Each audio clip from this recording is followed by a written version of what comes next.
Hello and welcome to episode 4 of Gameday Gameplay, the sports segment of Console Space. I'm your host Sean Colangelo, and I'm joined as always by the man I envy the most in the wintertime, Todd from Florida. How's it going, Todd? It's going good, Sean. How you doing? I am not too bad. We have a special guest today with us. He's not a doctor, but he plays one on TV. Cody Fluharty. How's it going, Flu? I'm doing pretty good. How you guys doing? Oh, glad to have you here, man. Um, so, I guess we'll end with the NBA because that's Flu's thing. Why don't we'll start with hockey for once. We don't usually start with hockey. Let's start with the NHL. Todd, what's going on there? We'll start with hockey. Let's see here. The first thing I've got written down is we have an injury to talk about. This is one that we already have all spoke about, at least me and Sean. Brandon Dubinsky is out 6 to 8 weeks with a broken orbital bone, and you would think that usually comes from blocking a shot with his face. No, he blocked Zach Cassian's fist with his face, and that's how it got broken. A little bit of background. Columbus got beat 7-2 by Edmonton yesterday. It was a massive blowout. Late in the third, they were down 5-2. Dubinsky's throwing shots at guys like Draisaitl, McDavid.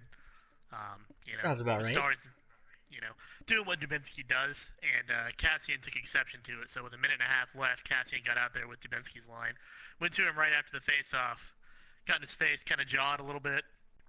Told him that he needs to kind of stop being a jackass. Dubinsky dropped the gloves thinking he was going to be tough, and Cassian dropped him one shot. Dubinsky got hit and immediately turtle, which, yeah, he had a broken face. So, yeah, I would probably turtle too, but... Now, yeah, what? as Penguins fans, we're not going to feel too bad for Dubinsky. I mean, obviously he's tortured Crosby his whole career. Yeah. But viewing this objectively, I mean, obviously there are a lot of Jackets fans who think Cassian should be suspended and blah, blah, blah. Seeing this objectively, do you really think that... I mean, it seemed to me like Dubinsky started it and it kind of asked for what he got. But what do you think? Here's the thing. I would see giving Cassian 1 or 2 games for an instigator if he had been the one that dropped his gloves first. Yeah, But exactly. just because you go and get in the guy's face doesn't mean you're instigating. That happens all the time late in games. All the time. Yeah, Dubinsky yeah. is the one that initiated the fight by dropping his gloves. So I think that rules out any possibility of there being an instigator. I think it's just one of those situations where 2 guys got in a fight and somebody got hurt off of a freak hit. You know what I mean? It happens. It actually doesn't happen that much. You don't see a lot of injuries come from fights in hockey, surprisingly. They're mostly from hits, not fights. But Dubinsky just caught a fist in the wrong spot in this one and wasn't ready for it. So. Yeah. Yeah, I agree. I mean, you can't take runs at star players late in games and expect... Especially games that are that far out of hand, too. Yeah. So. He seemed like he was asking for it and he got it, so yeah, I wasn't going to feel bad for him regardless, but I don't feel bad for him, especially because it seemed like it was his fault, so. I don't see Cassian getting anything supplemental out of this, to be honest, either. No. I think we'll look at the fact that Dubinsky dropped first, and, I think it'll just be what it is, freak accident some guy got hurt on, so. Yeah. Other injury news, Taylor Hall is out day-to-day with a knee contusion, which is a bruise, so he shouldn't be out too long, but the Devils are going to miss him as long as he is out. He's, pretty much their star offensive player. And then Corey Perry is out week to week with a lower body injury now, and it doesn't look like it's going to be a short-term one. It looks like it could be a couple weeks at least. The Ducks just can't get healthy, man. They finally get Getzlaf back for a game, and Perry goes out in that game, so Yeah. it's when it rains, it pours in Anaheim, and they need some semblance of health here soon if they want to get back in the playoff run. Well, we know injuries all too well, being Pens fans. Yeah. So. Yeah. Speaking of some other side of the injury, people getting activated off injured reserve, 2 goalies that you and I are both very familiar with, Marc-Andre Fleury and Matt Murray, were both officially activated this week. It's looking like they will face off for the first time against each other tomorrow night in Vegas. Yeah. So. Hope so. I hope at the very least they're both healthy when I go to see them in about a month and a half. But it looks like we'll see that matchup soon. So. Yeah, I can't imagine them playing Jari right now. He's been Nah. really worked during the Murray injury, so I think Murray will definitely get the start there. Um, talk about a few other notes here.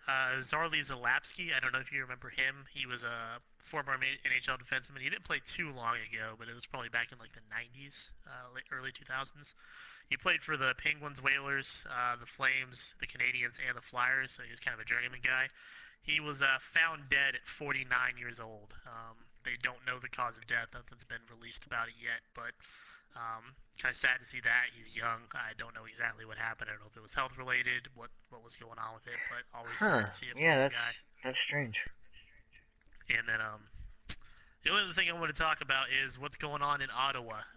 There's been talks around the league that the Senators are having a fire sale. Pretty much anybody not named Eric Carlson is available for a trade. And honestly, there's even talks that Eric Carlson himself could be available. So, what do you think about that? What's going on in Ottawa? What do they need to do to get themselves fixed up there? I don't know. I mean, I thought it was kind of strange to begin with that they traded Turris. I mean, I always thought he was one of their best players. It seemed For kind of sure. For sure. weird that. I mean, Matthew Shane probably is a little bit more skilled, but I mean, I don't know. I mean, I mean, if Turris. you compare how the two have played since the trades, I mean, Turris has definitely been. Well, to be fair, Turris is playing on the better team right now, so Yeah, I that's one thing to mean, say. But he just. I mean, he always seemed like a good fit in Ottawa. I mean, once again, as Pens fans, he torches the Penguins. It seems like every time they play. yeah, Um, so maybe that's just my view of it because I'm so used to watching him just scoring the Penguins all the damn time. But he's a solid two-way guy. He'll drop 50 to 60 points. I mean, yeah, he he's is what he just is. he's a really solid player. He's skilled. He's fast. I didn't really understand that trade. I felt like it's kind of an unnecessary move. I mean, if they, it would be different if they were really weak up the middle and they had kept Turris and also traded for Duchesne. But it just seemed to swap those guys. I didn't really get it. I mean, yeah, they're having a rough start, but you got to remember they got to the Eastern Conference Final last year. So I mean, I don't think they needed to change a whole lot. I mean, like I know they lost Mark Mathot in the expansion draft, which hurts. But It does, but I don't think that was that big of a loss, to be honest yeah, with you. yeah. I mean, it wasn't like Here's yeah. I don't know. Go ahead. Sorry. here's what I view as the problem in Ottawa and its ownership. Ottawa does not want to pay to the cap. They have never been a team that spends to the cap. Um, so they are. The whole move with Turris was designed to get around the contract situation because Turris was expiring and they wanted to not have to pay him what he was asking. Yeah. Uh, he he only got 6 mil in Nashville, but you got to keep in mind with the tax situation and as high as taxes are in Ottawa, that he was probably asking for more from Ottawa in like the 7 range, more than likely. Well, I can tell you Um, a big part of there is, as far as their cap issues go, it doesn't have. They're paying um Ryan like 7.5 mil, seven and a aren't half they? mil, yeah, for Yeah, sure. yeah. I mean, They want out of that contract as soon as possible, but that contract is unmovable. Bobby Ryan will yeah. retire a Senator because they will not move him unless they buy him out, and there's no way they can Uh, afford to buy out of that one. I don't think anybody would take that contract anyway. I mean, he's a good player, but he's not worth that much money. There's just no way. No, no. Uh, So, I mean, I don't know. They're saying they're not making any coaching changes. I don't think it's a coaching thing. First off, Carlson's still not fully healthy. He's struggling from his foot injury still. You can clearly tell watching him play. And if Carlson's not healthy, that team doesn't go anywhere. I mean, he is literally the entire backbone of oh, their entire yeah. game plan. So, I um, just don't understand. I mean, you went to two overtimes in the Eastern Conference Final, a game that very well could have went either way, and yet you won't spend to the cap. I don't really get that. That yeah, doesn't make I no don't. sense. I'm not sure. The team is. I mean, the fans seem to realize it too because they're struggling with attendance as well. I mean, they're only selling at about 75 to 80% capacity right now.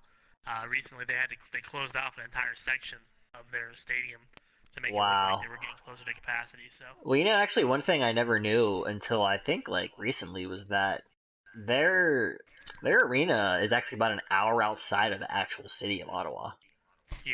Yeah, it's not well placed. So Ottawa has always been a team that struggles to get a ton of interest for some reason, even though it's the capital of Canada.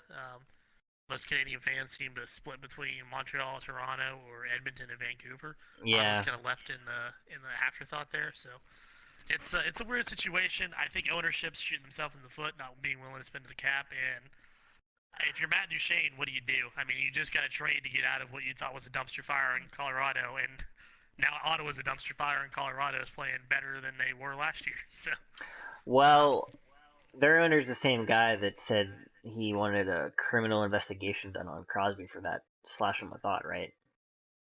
it was the criminal investigation on Cook for the Okay. Carlson incident when Well, whatever. But it's the he same threw a guy, fit about so the Mathod thing, but he wasn't. The criminal investigation thing was Cook. So. yeah, that I think that tells you all you need to know All you about need their to know. ownership. Yeah. All right. Well, that's all I got for the NHL. So. All right, well let's get our boy Flu involved. Not yet in the NBA, but Flu, he is a Miami Dolphins fan. So Todd lives in Florida, but he's a Colts fan. Flu is from where we're all from, but he is a Dolphins fan because he was born in Florida. Yes, exactly right. Uh, and they beat the Pats the other night, which is good, but also I don't think bodes well for the Steelers just because I don't see the Patriots losing 2 games in a row. I don't think they're going to beat the Patriots anyway, but that's obviously a big game that could potentially decide home field of the AFC Championship game. But I don't know. Aside from that, what else? What's going on in the NBA? Or I'm sorry, the NFL. Let's talk about that game for a second, Flu. What do you think? Was Miami better off winning that game and hurting the Patriots, or should they have taken the hit for the draft pick? Well, as a hardcore Dolphins fan, I always take the lesser draft position to beat the Patriots. Yeah. Anybody else, I would say lose and just there's no point because I don't think we're gonna make the playoffs. But when you always have the option to beat the Pats, you always beat the Pats. So Yeah, it's strange to see a game where Jay Cutler outplays Tom Brady for sure. Yeah. I don't know that you're going to see that very often. But let's the stick weird with the thing about Patriots. They made some moves. They signed Kenny Britt, the wide receiver that Cleveland just cut, to a 2-year deal. So next thing you know, he's probably going to make the Pro Bowl next year. With Yeah. the way the Patriots do this kind of crap. Blue, I know you have a lot of opinions on this. What is it with the Patriots and just finding no-name guys and somehow turning them into all-stars? I don't know. Their Um, their defense is composed of like mainly all rookies, and they're still pretty good. They signed I think his name's like Robert Lee. He's a linebacker from it was Buffalo's practice squad, and now he has probably 5 or 6 sacks in the last like 3 or 4 games. I don't yeah, know. It's the system, I guess. It's just something that you Wait go a into that minute. place, you play like a Pro Bowler, and then you when you leave for a big contract, you play like crap. That's how it works in Foxborough. This. Are you talking about the Patriots? Yeah. Uh, I thought they actually had a pretty bad defense this year. Well, they were it's playing. comparatively to what they have Yeah, been. yeah, they Okay. were they were playing pretty bad in the beginning, and they kind of tightened up their scoring defense a lot in the past like 6 to 7 games. Hmm. And it's weird because they all actually a lot of their bigger players got hurt, so they're kind of playing with a lot of like almost second and third string guys, but still just making it work somehow. Yeah, I mean, there's not a lot of love to share between the Patriots in this party. I mean, you got a Colts fan and me, a Dolphins fan and Flu, and the Steelers and the Patriots are not as rivaled there, but they still don't like each other. So as much as it pains me to say, I hate the Patriots, but I gotta give Bill Belichick credit where it's due. I mean, I don't think I've ever seen a guy coach limited talent the way Bill Belichick can. Yeah, he's a good coach. It's No way insane. around it. But for our health, let's stop talking about the Patriots. The biggest news, I guess, this week is definitely the Carson Wentz injury. Absolutely devastating news for Philly. Carson Wentz leads them to an 11-2 record and ends up going down with an ACL tear, and he is going to miss the rest of the season and the playoffs. It looks like there's no way he's going to be able to come back. He had surgery on it today, so they do have Foles. I mean, they've got a competent backup. We all saw what Foles did when he was away from the Eagles, but now that he's back with them and playing, maybe he'll do better. I don't know. We'll have to wait and see how Foles does. But this really hurts a team that was looking like could be at least NFC favorites, if not Super Bowl favorites, in the Eagles. What do you guys think? Um, I still think they could probably still get pretty far even just with Foles, but I mean, just because I mean the rest of the NFC is not super great, right? I mean, I don't. There's some good teams out There's there. a The couple. Yeah, Rams, the there's a Saints, couple the teams. Vikings. I Yeah, mean, yeah. Um, Panthers could make a move. Falcons are eight Panthers. and five. Yeah. Mm-hmm. yeah. I mean, I still think they could get decently far. I mean, will they get to the Super Bowl? Probably not. But Well, the one thing they do have going for them is they did make the trade for J.J. earlier this year from the Dolphins, ironically. Which at the time was more of like a okay, this helps the offense, but it's still going to revolve around wins. I think you're going to see Ajayi be a workhorse for the rest of the season, plus the playoffs. Now they're going to have to rely on him heavily unless Foles somehow surprises us all. yeah, Yeah. The other side of the quarterback injury stuff, Aaron Rodgers is coming back. He's going to play this week. He's finally healed from his broken collarbone he suffered earlier in the year. Um, just in time. The Packers have not played well without him. They did good enough to still be in the playoff race. They're 7-6 right now. So if they went out, they could sneak in at 10-6, but it's going to be a tough road. So, um, obviously Green Bay fans are welcome to that back. They could easily win out with Rodgers, makes them a whole different team, but it might be a little too late to get into the playoffs there. Um, Other quarterback news, I don't know if this is good or bad for the Niners. Jimmy Garoppolo is starting now, and he has won his first 2 games as a Niner. Obviously, it's good in that they like to see the team turning around, and they might have found their starting quarterback going forward. However, when you only had 2 wins before you started them, I don't know why you would be trying to win games right now. You know what I mean? Um, yeah. Tank can take that draft pick. I don't know why you would be shooting yourself further down the draft board right now. Um, it kind of just shoot themselves in the foot. I guess they want to get Jimmy some snaps, give him some playtime before next season. I can get that, but if he's winning you games when you don't need to be winning games, it's kind of a double-edged sword there. Um, let's see what else we got here. Devin Hester. I'm sure you guys remember him. He's one of the best return guys to really ever play. Ever. Yeah. Yeah, I can tell you now, Colts fan, I watched him take one back in the Super Bowl against us. Fortunately, that's the only point Chicago scored, but he opening kickoff took it back. He's retiring after 11 seasons in the NFL. He's lost a step. He's not the return guy he used to be, and Devin Hester, if he can't return, he was always never doing anything. I mean, he never got really anywhere as a receiver, so um, it was always fun to watch him play. He could light up a game on his own. Very few guys can light up a game like that in one play, but he definitely could. But yeah, he's one that quits after 11 years. So. Well, yeah. I mean, now that particularly on kickoffs, there pretty much aren't returns anymore. Yeah, the kickoff rules hurt him a lot. Yeah. And teams are just, it seems like punts even aren't returning that much anymore either. It really seems like the return plays have kind of died down from what they used to be. Oh yeah, a lot. The kickoff rule obviously had a lot to do with that. I don't know why punts don't seem to be returned back anymore. I don't know if teams are punting less often. I don't know if I feel like catches are being called. I feel like punters in general are just getting really good. They're really good. True. Yeah, there's a lot of coffin corner guys out there that can put them within the 20. Yeah. So. But let's take a look at how the playoffs are shaping up.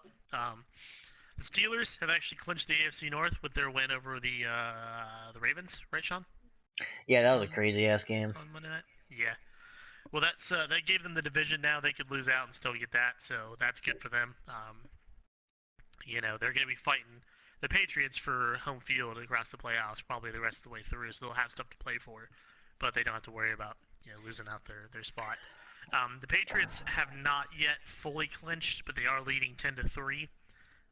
Buffalo's 7-6. So they would have to lose out, and Buffalo would have to win out for them to not get in. I don't really see that happening. I think the Patriots are in at this point.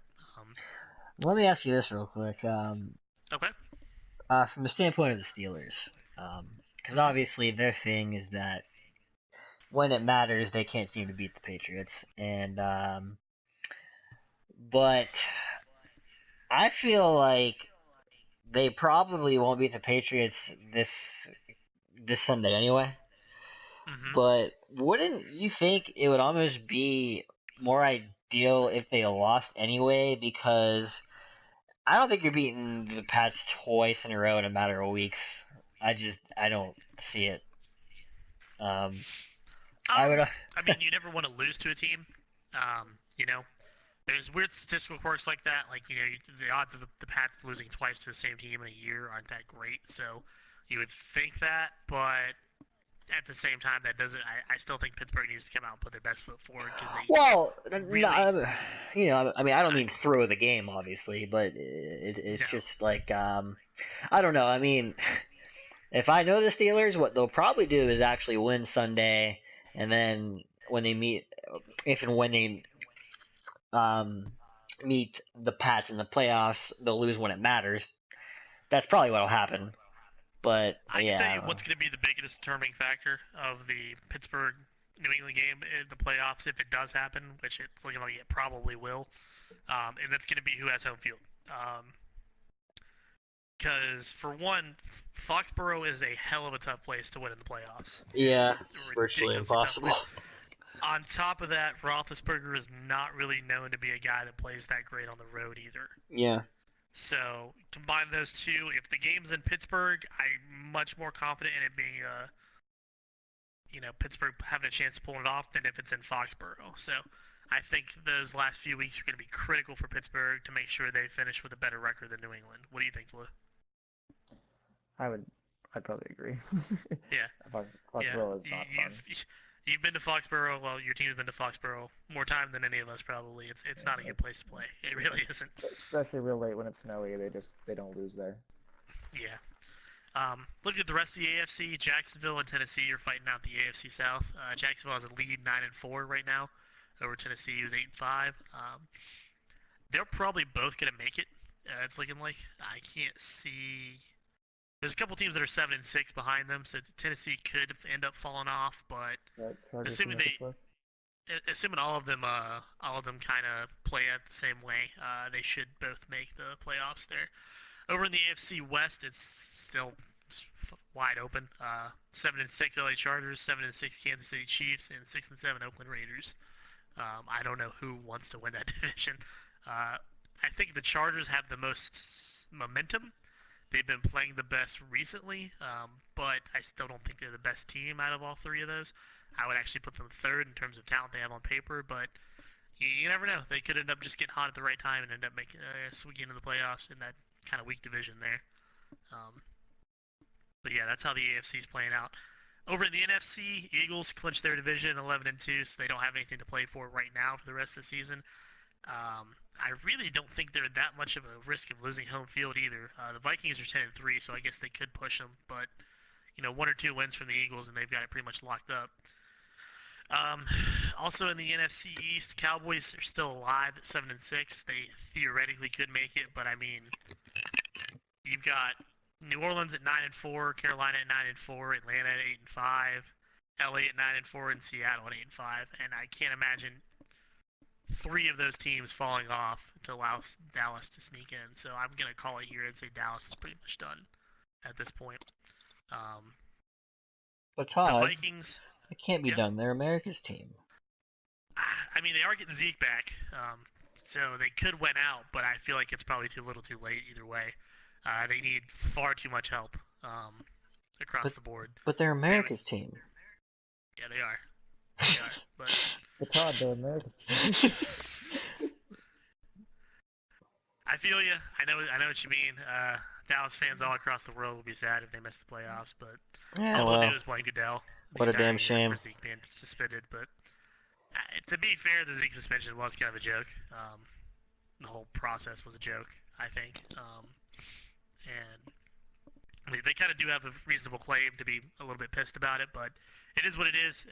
They could put up wins without Zeke, so you know, can't really put that all on Goodell. Um, the Vikings have a pretty heavy hand on the NFC North. got 10-3. They got a lead over the Lions and the Packers, who are both 7-6. So, assuming they don't collapse here at the end, they're probably going to be safe to go. The NFC South is the one to watch. That's where you got New Orleans, Carolina, and Atlanta. New Orleans and Carolina are both 9-4. Atlanta's 8-5. So that's a hotly contested division. We'll see how that plays out over the last 3 weeks here.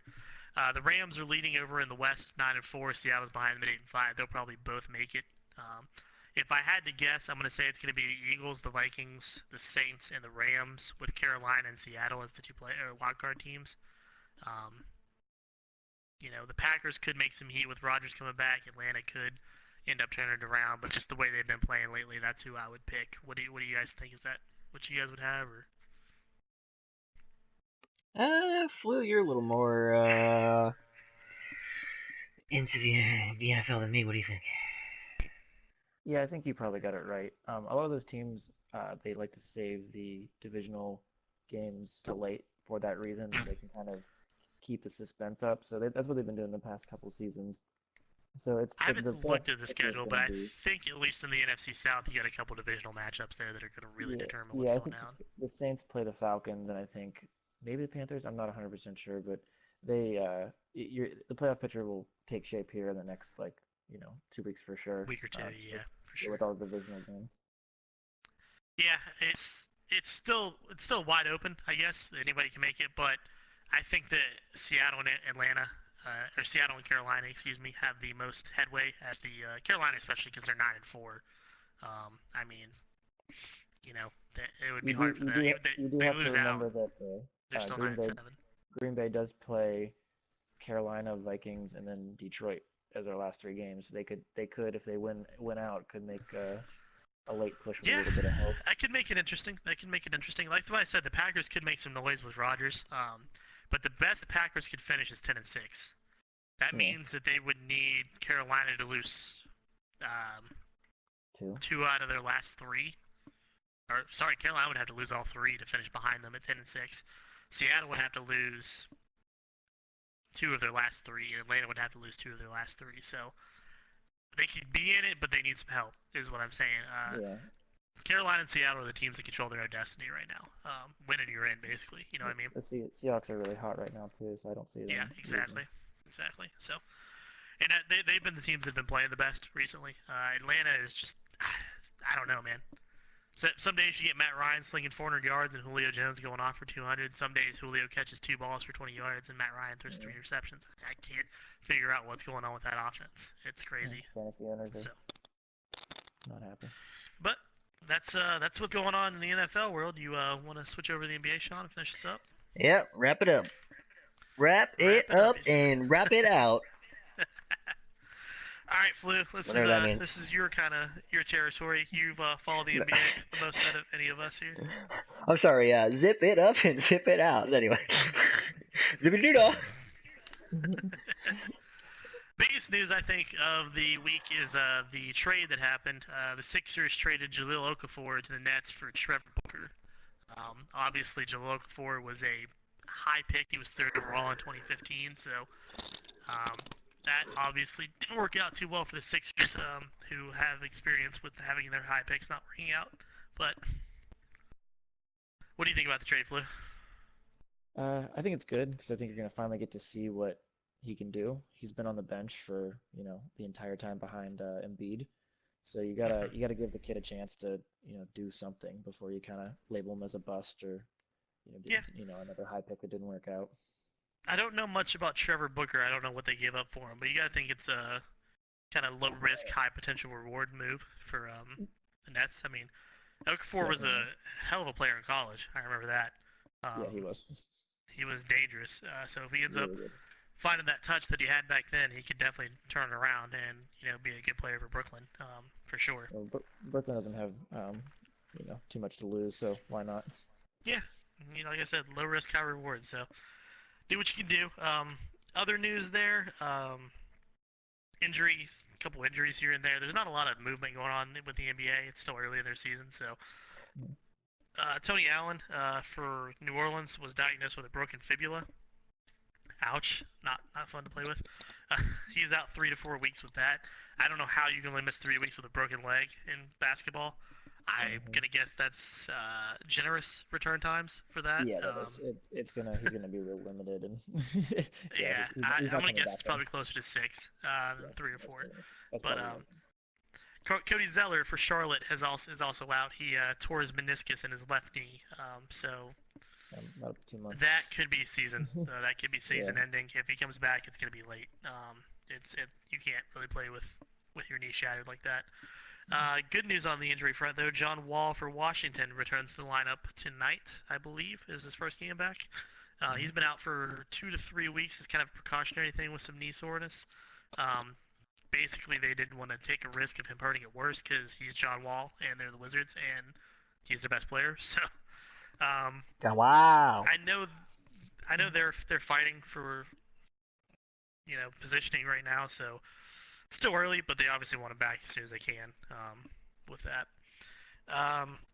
Other news, Matt Barnes is announcing his retirement after 14 seasons. He's kind of a journeyman. He's played 9 different teams, but he did win a ring with Golden State last season. Is Matt Barnes, if I'm correct, Flu, he has the reputation for being somewhat of a dirty player. Is that correct? Well, I guess maybe he's one of those players that you want on your team but don't want to face. He's the Pest is person. the best word for it, I guess. Yeah. He was maybe infamously was the person that would stare down Kobe and then try to do the fake with the ball in Kobe's face. He didn't blink and then pass off the ball. If you remember Yeah, that, I've seen that remember given that many video. times. Yeah, Yeah. so that was him, and he's that type of player that would just kind of get under people's skin and try to win you a ball game. So I would say you'd want him on your team, but when you're facing him, you're like, oh, Matt Barnes, I have to look at Yeah, he wasn't getting a ton of minutes with State, was he? Last season, I'm guessing. Just very limited, like very limited bench minutes. Yeah, yeah. Well, congrats on him. He won a winning ring before he called it a career, so congrats with that. You know, it is what it is. He's played for 14 years. He's kind of a low minute guy, so I'm guessing he's probably just determined that now's the time to go. He won a ring. No point in trying to keep it going, but take a look at the standings as they are. The top 4 in the East right now. Boston's still there at 23-6. They've slowed down a little bit this week. They lost a couple games here and there.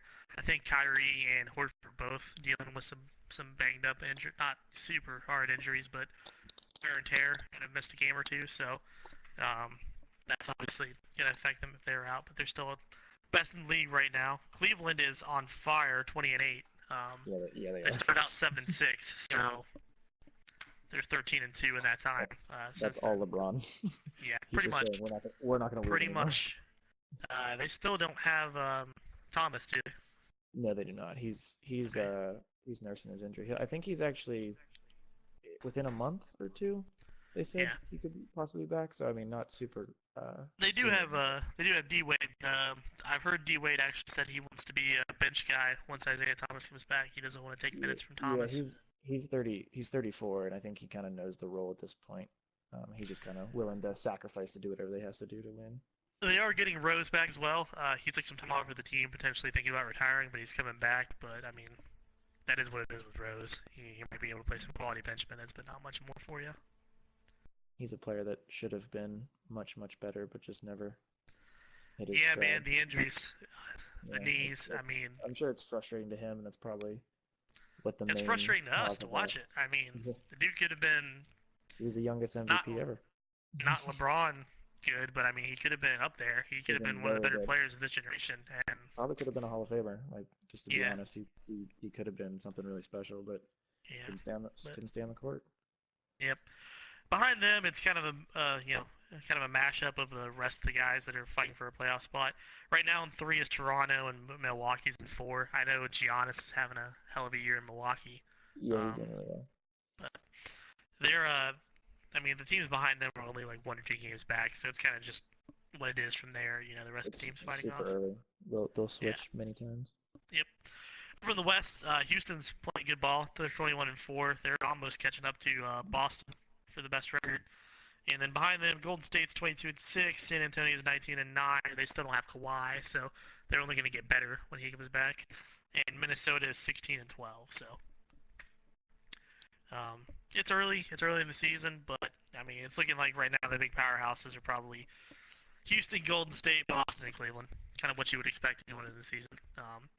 I think the biggest surprise so far is how bad Oklahoma City's been, especially after the moves they made in the offseason. I know you had some opinions on that. What do you think about that, Flu?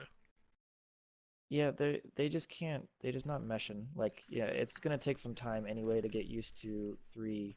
You know, well, Melo was a. I think he's still a really great player, but a former All-Star, and then Hmm. Paul George coming in being a bona fide All-Star, and then obviously Russell Westbrook is Russell Westbrook. But Yeah. it seems like they're just really stubborn with uh, kind of dividing up possessions, and that becomes a big thing when you know who's gonna Is run it, who's gonna pass it, is that who's gonna something shoot it. any team would face, or is that made worse by the fact that it is Westbrook? And I mean, we all know Um, what reputation Westbrook has. Yeah, I think anytime like a quote unquote super team or like a team of all stars gets together, you saw it with the Heat back in '07 and '08. Hmm. I mean, you see it with any team that gets even like Golden State had a little bit of growing pains when they first got together last year. They didn't start off as hot as everyone's like saying like, oh, they're never going to lose a game, but you know they finished with a Yeah. worse record than they did the year before. So, Yeah. um, Shaw, are you sending me Well, memes? with Miami, I mean, No, me no. Oh. Yeah, I Um, am. with yeah, Miami, I so think Bosch was willing to take that step back. I mean, he knew he was that he willing to was take not going to be. 2 steps back, yeah. Yeah, Bosch came in and he played the role that he needed to play, but he knew he was not going to be Ah, the all-star guy with them. I think that's what you got to do when you're the team like that. Bosch was willing to take 2 steps back. Wade was willing to take 1 step back, and then LeBron's like, okay, I'm the best player in the world. Yeah, So I think that's what's got to happen with Oklahoma City. I I think you think saw Steph kind of take a step back last year too. he did, especially in the finals. He was like, okay, I'll play second.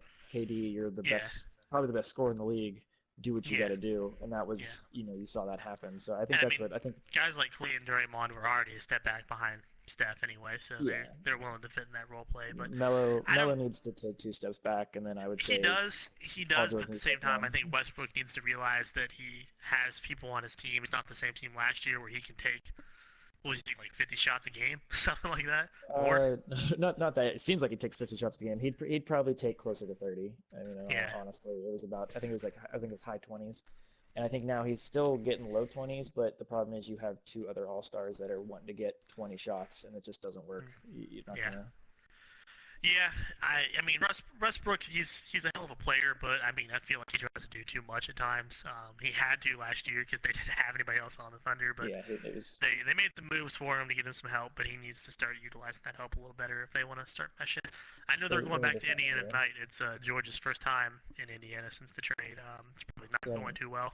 and Uh, Oladipo is killing it yeah, in that doesn't help either. the But, Pacers. Yeah, but all right, that's all I've got. So cool beans. All right. Well, um, if you enjoyed this video, please be sure to like and subscribe. Comment if you didn't. Comment, tell us why. We appreciate all feedback. Also, be sure to check out our weekly podcast about video games that we do. And I guess that is about it. Todd, thank you as always. Flu, thank you for joining us. We will maybe make this a habit if you're lucky. Maybe. if you're lucky, Just if kidding. you're lucky. okay. Alright, guys, I'll talk to you soon. Yep. Have a good one, man. Later. You too.